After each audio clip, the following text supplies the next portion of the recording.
Orang tua mengadakan acara peringatan 1000 hari meninggalnya orang tua. Kalau saya sebagai anak ikut menghadiri, apakah itu termasuk dosa besar? Tidak kita katakan dosa besar, tetapi begini Bapak Ibu sekalian. Ibadah itu ada tuntunannya. Ya. Kita punya Islam ini sudah sempurna. Al-Quran sudah lengkap, sunnah-sunnah Nabi sudah lengkap. Yang kita kerjakan yang ada panduannya saja. Tidak usah ditambah-tambah. Acara kematian, kalau ada orang mati, maka dianjurkan bertakziah selama 3 hari. Bertakziah, apa itu takziah?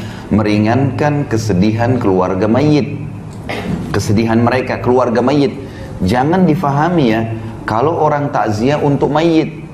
Kenapa banyak orang kalau lagi takziah ibu-ibu sekalian baca yasin, baca tahlilan? Kenapa mereka baca itu di acara kematian? Karena mereka anggap ini untuk orang matinya. Ini pemahaman yang keliru. Takziah itu artinya meringankan kesedihan orang yang sedang ditinggal mati, keluarganya, kan gitu. Jadi kita disunnahkan bawa makanan. Waktu Ja'far bin Abi Thalib, saudara kandungnya Ali bin Abi Thalib meninggal di perang Mu'tah mati syahid, maka Nabi SAW berkata kepada penduduk Madinah, ya, buatkanlah makanan dan minuman untuk keluarganya Ja'far. Bukan Ja'far, Ja'far sudah mati. Yang mati ini setiap saat kita doain, bukan di hari itu. Ini 3 hari ini kita datang ke rumah orang yang sedang bersedih untuk keluarganya yang sedang sedih. Buatkanlah makanan dan minuman untuk keluarga Ja'far karena mereka sedang tertimpa apa yang tidak menimpa kalian. Kita disuruh bawa makanan, bawa minuman, kemudian datang selama 3 hari dan menyabarkan, mendoakan. Di antara doa Nabi SAW, A'zamallahu ajrakum, semoga Allah melipat gandakan pahala kalian. Kalau nggak bisa bahasa Arab, bisa bahasa Indonesia, dibacain buat mereka, sabarin, doain gitu kan. Inna lillahi ma'akhad, walillahi ma'a'ta, wa kullu syai'in indahu bimiqdar. Sesungguhnya milik Allah yang dia kasih, milik Allah yang dia ambil, dan semua berjalan sesuai dengan takdirnya. Sabarin, sabar ya gitu.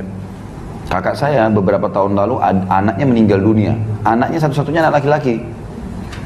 Anak ini sehat, habis asar nggak ada apa-apa, masih makan pisang goreng, masih minum teh hangat gitu. Kakak saya ini ibunya masih minta tolong antar ke tempat kursus adik perempuannya di kota Makassar kebetulan. Pada saat itu tiba-tiba jam habis maghrib dia pulang habis antar ibunya, temannya telepon dari Bali minta dijemput di bandara Makassar. Dia keluar pintu tol ditabrak mobil truk, mati. Meninggal, nggak sakit, nggak apa ini. Nggak ada sama sekali. Bapak tadi masih antar ibunya, jam 12 malam baru ketahuan. Itu pun yang tahu kebetulan adik saya laki-laki, jadi pamannya anak ini ya. Itu dari celananya, kok celananya kayak dia, ada dicari di rumah sakit, cari di mana-mana ditemukan. Itu darah semua. Yang jelas, pagi-pagi habis subuh saya ditelepon, ini kakak saya yang laki-laki sudah nangis-nangis, kali cepat segera datang ke Makassar. Kenapa? Ini ponakan kita meninggal. Saya beli pesawat pertama, tiket pesawat pertama Garuda, kemudian saya berangkat pagi ke sana. Tiba di sana, semua keluarga bilang, ini kakak kamu sudah nggak ada yang bisa hadapin. Dari malam pingsan terus nih, bangun pingsan, nggak mau makan, nggak mau minum. Ini masalah, nanti sakit juga dia. Gimana caranya? Saya datang dekatnya lalu saya dudukin, kak duduk sebentar, dia duduk. Setelah saya salaman lalu saya bilang, Hamdi, namanya anak ini Hamdi. Hamdi ini tidak hilang, tidak hilang. Saya bilang, Hamdi ini kita sebagai orang beriman tahu pindah alam ke alam akhirat. Akhirat itu abadi. Dia sedang mendahului kita ke sana. Untuk apa kakak sedih? Jelas-jelas dia cuma pindah. Dia bangun dari tempat itu dan dia bilang, memang benar Hamdi gak hilang? Saya bilang gak hilang. Orang beriman yakin mati itu sebuah pintu untuk menuju kepada kehidupan abadi. Jadi nggak usah sedih dengan mati. Memang mati itu harus dilalui proses. Bukan cuma manusia, hewan, tumbuh-tumbuhan, semua mati, gitu kan? Mati itu sebuah pintu. Kalau kita masuk, kita akan menuju ke rumah abadi kita. Cuman di sana ada surga atau neraka, baik atau buruk, gitu kan? Penentuannya sekarang. Jadi jangan anggap anak ini hilang. Yang penting, seperti ibaratnya saya bilang sama kakak saya, seperti saya sama kakak mau ke Surabaya nih dari Makassar. Kebetulan tiketnya Hamdi jam 9 pagi, saya sama kakak jam 3 sore. Kita akan ketemu kok di sana. Yang penting tiketnya sama, iman dan amal saleh. Kalau sama ketemu di sana, gak usah khawatir. Orang tua kita yang meninggal, anak kita yang meninggal, suami istri yang meninggal, tidak ada masalah. Orang mukmin tahu. Rukun iman kita itu kan. Rukun iman itu ada 6 diantaranya iman kepada hari kiamat, kematiannya, alam barzahnya, hisabnya, surga nerakanya, panjang lebar itu. Kalau ibu-ibu ikutin ceramah saya di YouTube, Kitab Minhajul Muslim, tulis saja tanda-tanda hari kiamat. Atau tentang surga dan neraka. Ada panjang lebar saya ceritain masalah itu. Jadi kita harus paham tentang poin-poin seperti ini. Kalau orang meninggal, ya yang kita lakukan adalah kita bertakziah kepada mereka, keluarganya. Sementara si mayit, ya, itu 3 hari maksimal ya. Nabi kerjakan 3 hari. Jadi nggak ada hari ke-7, hari ke-1000, hari ke-40, ini nggak ada semua. Ini mengikuti acaranya orang-orang Nasrani. Kalau ada ibu-ibu di sini mungkin pernah mu'alaf dari Nasrani, pasti tahu, gitu kan? Pasti tahu. Jadi saya tahu betul karena kebetulan istri saya mu'alaf, non Muslim, tadinya Nasrani masuk Islam. Kemudian di acara keluarganya di daerah Manado itu luar biasa kalau kematian. Hari ke-3, hari ke-7, hari ke-40, hari ke-1000 mereka main gaple di situ, mereka makan, mereka semua pesta-pestaan. Orang Islam nggak ada hubungannya dengan itu. Nggak ada hubungannya sama sekali, kita nggak ada hubungannya, kita punya syariat sendiri. Takziah 3 hari maksimal. Dan sabarin, bawain makanan, pulang. Jangan duduk di situ. Gak usah lama-lama. Nabi SAW dalam 1 hari bisa datang sampai 3-4 kali ke rumah orang yang sedang bersedih. Baik. Untuk si mayit, apa yang kita lakukan? Perbanyak amal buat dia. Beristighfar untuknya. Dan itu setiap saat. Selama kita hidup, kita selalu beristighfar untuk dia. Ya Allah, ampuni dia, rahmati dia. Jadikan kuburannya taman dari taman surga. Terus bersedekah buat dia. Ada masjid lagi dibangun, kita sumbang atas nama si mayit, itu boleh, nggak masalah. Sumbangkan Quran di masjid atas nama dia, ya. Apapun yang bersifat amal jariah, pembangunan jalan lah, penggalian sumur lah, apa saja yang bisa jadi kebaikan buat dia. Dan masuk dalamnya juga haji dan umroh. Karena pernah memang ada ada seorang sahabat datang kepada Nabi SAW dan berkata, ya Rasulullah, ayah saya sudah meninggal. Yang satu bilang ayah saya sudah lumpuh total, gak bisa lagi safar, tapi belum pernah haji dan umroh. Bisa saya haji umrohkan? Kata Nabi SAW, haji dan umrohkan lah. Jadi boleh dihajikan dan diumrohkan, gitu kan. Di yayasan saya misalnya, saya buat program setiap tahun tuh banyak sekali jemaah yang ikut. Untuk haji itu $1.500, 1.500 US. Nanti kami kasih ke mahasiswa-mahasiswa di sana, mahasiswa kita Indonesia yang di Madinah, kasih mereka, nanti mereka hajikan, ya. Gitu kan. Kalau umroh itu kalau tidak salah ya sekitar $300. Jadi ibu-ibu biar tidak mampu untuk umrohkan, hajikan orang tua, bisa melalui orang-orang ini gitu. Bisa kita pakai tenaga-tenaga mereka, asal orang terpercaya. Nah, banyak juga ini orang-orang kita, karena pas masuk di hotel di Mekah, apalagi kalau yang ikut pemerintah ya, kalau ONH Plus biasanya dijaga tuh. Kalau yang ikut pemerintah ini karena buildingnya terbuka, banyak orang Bangladesh, banyak orang India masuk, nawar-nawarin badal haji. 1 kali haji 50 real.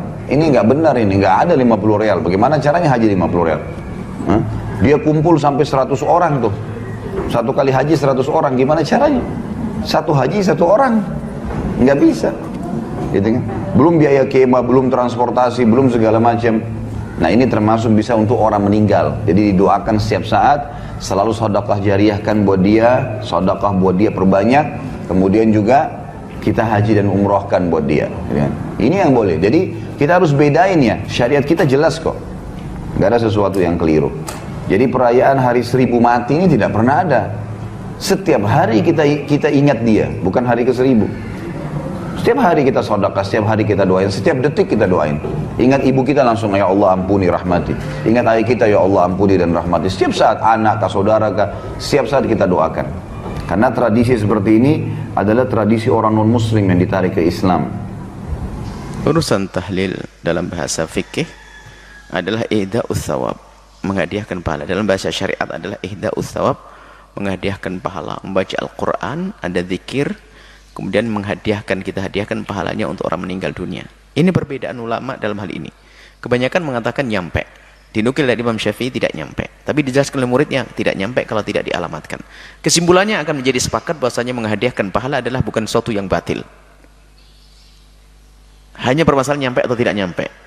Bukan bid'ah atau tidak bid'ah. Jadi tahlilan itu yang menghadiahkan pahala. Perbedaan antara ulama bukan bid'ah dan bukan bid'ah, akan tapi nyampe atau tidak nyampe. Tapi dilapangkan menjadi bid'ah dan tidak bid'ah. Ini adalah permasalahan yang bahaya sekali ini. Bukan bid'ah dikatakan bid'ah. Baik. Kemudian adapun caranya bebas. Orang bisa membuat cara masing-masing. Selama ini kebaca qul huwallahu falaq, qul binnas, kemudian surat Fatihah, alif lam mim, ayat kursi, amanah rasul. Ya hadiahkan untuk meninggal dunia sah. Kalau Anda pengen satu Quran hatam, boleh. Intinya amal baik lalu kita hadiahkan pada orang meninggal dunia. Selesai. Hadirinya pun bebas. Hari ini nggak ada harinya orang Hindu, hari orang tidak ada. Hari tanggal pertama hari kita juga. Hari ketiga hari kita punya. Kemudian kok ada kesamaan dengan orang Hindu? Tidak semua kesamaan itu meniru kok. Semua kesamaan tidak bukan berarti meniru. Kita dalam hitungan hari-hari kita ada maknanya kok. 3 hari kita perlu witir 1, 3, 7 itu ada makna. Kalau masalah hari ada, tidak semerta-merta kita niru orang Hindu. Bisa saja itu masalah adat kebiasaan. 40 hari Sayyidina Musa adalah 40 hari di saat itu. Kisah Sayyidina 40 hari. Jadi masalah hari itu semua milik kita. Adapun tuduhan bahwa orang tahlilan itu niru orang Hindu, karena di Indonesia dulu masalah Hindu, kita di Hadramut sana juga ada orang hari 3 hari nggak pernah kenal Hindu di sana. Jadi jangan langsung dihubungkan mentang-mentang ada kesamaan. Tidak semua kesamaan itu saling meniru, tidak. Kemudian yang jelas manfaatnya adalah tradisi itu adat. Jadi masalah hari 3, 7, kemudian 40, 100 itu kebiasaan. Jadi untuk silaturahmi lagi itu nggak usah pakai undangan. Jadi langsung hari ketiga. Kalau Anda nggak mau hari ketiga lah, ini kadang-kadang orang mempermasalahkan ini sebetulnya, ini kebetulan kita menulis masalah ihda'u thawab at-tahlil, bisa dibaca dan bisa disebar bahwasanya orang-orang yang hanya ingin mencari kesalahan setelah didatangkan hujah menghadiahkan pahala itu benar, lalu bukan itu permasalahannya. Permasalahannya apa? Permasalahannya kenapa kok hitungan 1, 3, 7? Oh, permasalahan itu baik. Kalau saya rubah menjadi 1, 16, 20, mau kamu ikut? Ya nggak mau dia, permasalahannya dia tuh pengen mencari kesalahan memang. Hati busuk, nggak boleh begitu tuh. Coba yang mengingkari hari 1, 3, dan 7, mau enggak kalau kita ganti 1, 4, dan 8? Ikut enggak dia? Ini bukan urusan hari, urusan kebencian. Kita enggak pernah, saya enggak pernah belajar ilmu Hindu dan sebagainya, kita enggak pernah ini. Hanya kebiasaan di kampung kita. Ada sebagian tempat hanya sampai 3 hari, enggak sampai 7 hari. Ada yang 1 hari cukup, enggak ada masalah kok. Jadi ya? Jadi jangan ada hubungan gitu. Jadi nggak ada itu. Kalau katanya meniru orang Hindu, kalau meniru hari selain hari 1, 2, 3, 4, 5, 6, 7, apalagi hari yang bisa kita ikuti nanti? Yang jelas kita tidak meniru mereka. Mereka kan juga membuat sajian-sajian. Mereka sajen, kita adalah hidangan makanan sedekah. Bukan sajen, bukan, kita sedekah, selesai sedekah pada orang yang saudara, sanak kerabat. Wah, ini masalahnya memberi makan ke orang lain. Kan itu kan Nabi menyuruh ngasih makan, bukan kita makan di sana. Itu kisah Sayyidina Ja'far mah nggak mampu, dan itu adalah bukan larangan, itu perintah bagi tetangga untuk membuat masakan bagi yang keluarga meninggal dunia. Bukan larangan membuat makan. Dia di mana jadi rubah larangan? Coba perhatikan. Isna'u li ali Ja'far at-ta'am, buatlah makanan untuk keluarga Ja'far. Sayyidina Ja'far fakir keluarganya. Dibuatkan makanan, dikirim ke rumahnya biar senang di hari itu karena berduka. Ini perintah tetangga untuk memperhatikan, bukan larangan orang yang punya rumah buat makanan. Kenapa jadi berubah semuanya? Kalau ada orang tidak tahlilan, insya Allah diampuni oleh Allah, selesai. Tapi kenapa menjadikan tahlilan bid'ah, mencaci dan sebagainya? Ada apa itu semuanya? Dihubungkan dengan orang Yahudi semua, ya, orang Hindu, Buddha. Aduh, Masya Allah. Kok gampang banget kita menyamakan orang dengan orang-orang Hindu?